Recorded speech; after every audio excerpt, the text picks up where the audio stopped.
ماں باپ کے ساتھ بھلائی کرتے رہو۔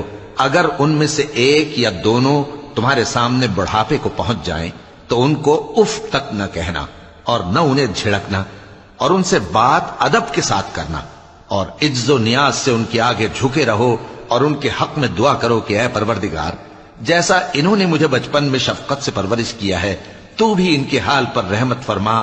جو کچھ تمہارے دلوں میں ہے تمہارا پروردگار اس سے بخوبی واقف ہے۔ اگر تم نیک ہوگے تو وہ رجوع لانے والوں کو بخش دینے والا ہے۔ اور رشتہ داروں اور محتاجوں اور مسافروں کو ان کا حق ادا کرو، اور فضول خرچی سے مال نہ اڑاؤ کہ فضول خرچی کرنے والے تو شیطان کے بھائی ہیں، اور شیطان اپنے پروردگار کی نعمتوں کا کفران کرنے والا یعنی ناشکرا ہے۔ اور اگر تم اپنے پروردگار کی رحمت یعنی فراخ دستی کے انتظار میں جس کی تمہیں امید ہو ان مستحقین کی طرف توجہ نہ کر سکو تو ان سے نرمی سے بات کہہ دیا کرو، اور اپنے ہاتھ کو نہ تو گردن سے بندھا ہوا یعنی بہت تنگ کر لو کہ کسی کو کچھ دو ہی نہیں، اور نہ بالکل کھول ہی دو کہ سبھی کچھ دے ڈالو، اور انجام یہ ہو کہ ملامت زدہ اور حسرت زدہ ہو کر بیٹھ جاؤ۔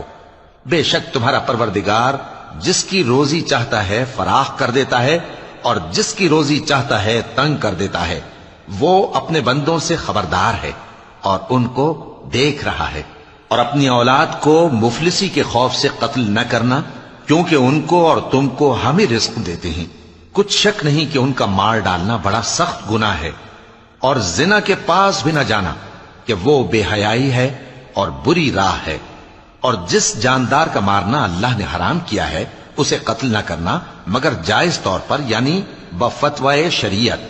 اور جو شخص ظلم سے قتل کیا جائے ہم نے اس کے وارث کو اختیار دیا ہے کہ ظالم قاتل سے بدلہ لے، تو اس کو چاہیے کہ قتل کے قصاص میں زیادتی نہ کرے کہ وہ منصور و فتح یاب ہے۔ اور یتیم کے مال کے پاس بھی نہ پھٹکنا مگر ایسے طریق سے کہ بہت بہتر ہو، یہاں تک کہ وہ جوانی کو پہنچ جائے۔ اور عہد کو پورا کرو کہ عہد کے بارے میں ضرور پرسش ہوگی۔ اور جب کوئی چیز ناپ کر دینے لگو تو پیمانہ پورا بھرا کرو، اور جب تول کر دو تو ترازو سیدھی رکھ کر تولا کرو۔ یہ بہت اچھی بات اور انجام کے لحاظ سے بھی بہت بہتر ہے۔ اور اے بندے، جس چیز کا تجھے علم نہیں اس کے پیچھے نہ پڑ کہ کان اور آنکھ اور دل ان سب اعضاء کے بارے میں ضرور باز پرس ہوگی۔ اور زمین پر اکڑ کر اور تن کر مت چل کہ تو زمین کو پھاڑ تو نہیں ڈالے گا اور نہ لمبا ہو کر پہاڑوں کی چوٹی تک پہنچ جائے گا۔ ان سب عادتوں کی برائی تیرے پروردگار کے نزدیک بہت ناپسند ہے۔ اے پیغمبر، یہ ان ہدایتوں میں سے ہیں جو اللہ نے حکمت کی باتیں تمہاری طرف وحی کی ہیں، اور اللہ کے ساتھ کوئی اور معبود نہ بنانا کہ ایسا کرنے سے ملامت زدہ اور راندہ درگاہ بنا کر جہنم میں ڈال دیے جاؤ گے۔ مشرکو، کیا تمہارے پروردگار نے تم کو تو لڑکے دیے اور اپنے لیے فرشتوں کو بیٹیاں بنایا؟ کچھ شک نہیں کہ یہ تم بڑی نامعقول بات کہتے ہو۔ اور ہم نے اس قرآن میں طرح طرح کی باتیں بیان کی ہیں تاکہ لوگ نصیحت حاصل کریں، مگر وہ اس سے اور بدک جاتی ہیں۔ کہہ دو کہ اگر اللہ کے ساتھ اور معبود ہوتے جیسا کہ یہ کہتے ہیں تو وہ ضرور عرش والے کی طرف لڑنے بھیڑنے کے لیے رستہ نکالتے۔ وہ پاک ہے اور جو کچھ یہ بکواس کرتے ہیں اس سے اس کا رتبہ بہت عالی ہے۔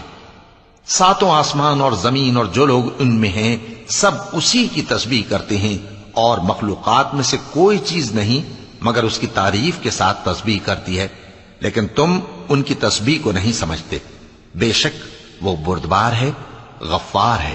اور اے نبی، جب تم قرآن پڑھا کرتے ہو تو ہم تم میں اور ان لوگوں میں جو آخرت پر ایمان نہیں رکھتے چھپا ہوا پردہ یعنی حجاب ڈال دیتے ہیں، اور ان کے دلوں پر بھی پردے ڈال دیتے ہیں کہ اسے سمجھ نہ سکیں، اور ان کے کانوں میں ثقل پیدا کر دیتے ہیں۔ اور جب تم قرآن میں اپنے پروردگار یکتا کا ذکر کرتے ہو تو وہ لوگ بدک جاتے ہیں اور پیٹ پھیر کر چل دیتے ہیں۔